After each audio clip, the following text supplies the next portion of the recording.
OK, là, c'est un exercice qui paraît un peu plus compliqué, mais finalement qui est tout aussi simple. On va voir c'est quoi. On a 1 et 7 huitièmes plus 4 et 3 quarts. Alors, comment on additionne ces deux nombres-là? C'est très simple.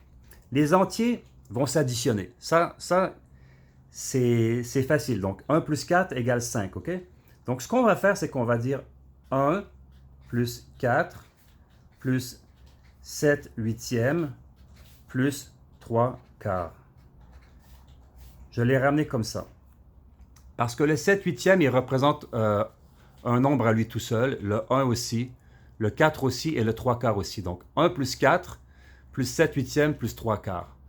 1 plus 4, on sait déjà que ça égale 5. Je vais l'écrire en dessous. 5. Ça, c'est 1 plus 4, je le mets au milieu 5. Et 7 huitièmes plus 3 quarts, pour pouvoir les additionner, il faut mettre le même dénominateur ici. Donc, soit ramener 8 à 4 ou soit ramener 4 à 8. Ça sera plus simple de ramener 4 à 8. Parce que là, on multiplie par 2. Et donc, en multipliant par 2, on multiplie aussi 3 par 2 et on a 6. 6 huitièmes.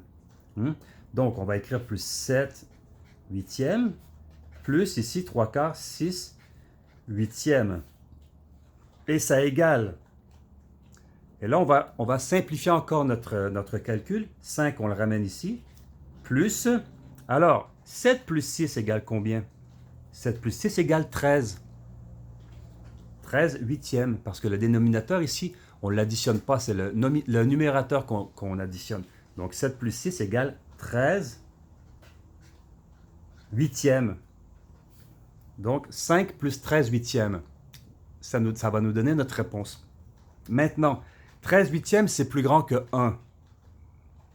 Parce que 8 huitièmes, ça égale 1. Alors là, je vais ramener ce nombre-là sur l'autre feuille. 13 huitièmes. Et on avait dit qu'on avait 5 plus 13 huitièmes. C'était ça le calcul. Alors 13 huitièmes, on va le décomposer. 13 huitièmes, c'est 8 huitièmes. Plus, il nous manque combien ici pour arriver à 13? Il nous manque 5. Plus 5 huitièmes.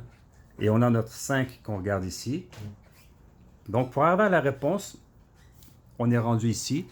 5 plus 8 huitièmes qui égale 1. Alors je descends en dessous ici 1.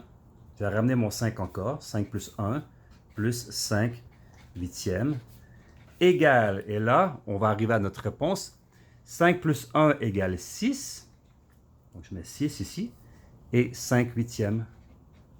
6 et 5 huitièmes. Ça, c'est la réponse. 6 et 5 huitièmes. Donc, je récapitule. On était ici au début. 1 et 7 huitièmes plus 4 et 3 quarts égale. Bon, pour calculer ça, on avait dit 1 plus 4. Ça, on les avait ramenés ici, les entiers, et on avait ramené les nombres fractionnaires un à côté de l'autre. Après, on avait additionné les entiers. On avait 5, ça c'était très facile. Et nos nombres fractionnaires, on les avait ramenés à un dénominateur commun qui est 8. Ce qu'on avait multiplié par 2, le 4, et le 3 par 2 aussi. 6 huitièmes. En additionnant 7 et 6, on arrive à 13 huitièmes. Et donc là, ces deux fractions-là, on en fait une seule en les additionnant, 13 huitièmes. 5 plus 13 huitièmes. On a ramené ce nombre sur la seconde feuille parce qu'on manquait d'espace, donc 5 plus 13 huitièmes. Et là, on voyait que 13 huitièmes était plus grand que 1 parce qu'on avait dépassé 8. 13 est plus grand que 8, donc on a dépassé l'unité. Donc là, on va pouvoir sortir l'unité et retourner dans une fraction plus petite. C'est ce qu'on a fait ici de cette façon. 13 huitièmes, c'est 8 huitièmes plus 5 huitièmes. Parce que 8 plus 5 égale 13. Pourquoi j'ai mis 8 huitièmes? Parce que 8 huitièmes, ça fait 1. 8 divisé par 8, ça fait 1. Donc, on a enlevé 8 huitièmes de 13 huitièmes ici. Et donc, 8 huitièmes, je ramène en dessous 1. Et mon 5, je le ramène aussi en dessous. Donc, 5 plus 8 huitièmes, ça égale la même chose que 5 plus 1. Et notre 5 huitièmes qui reste ici, 5 huitièmes. Donc, 5 plus 1 égale 6, plus 5 huitièmes, ça égale 6 et 5 huitièmes.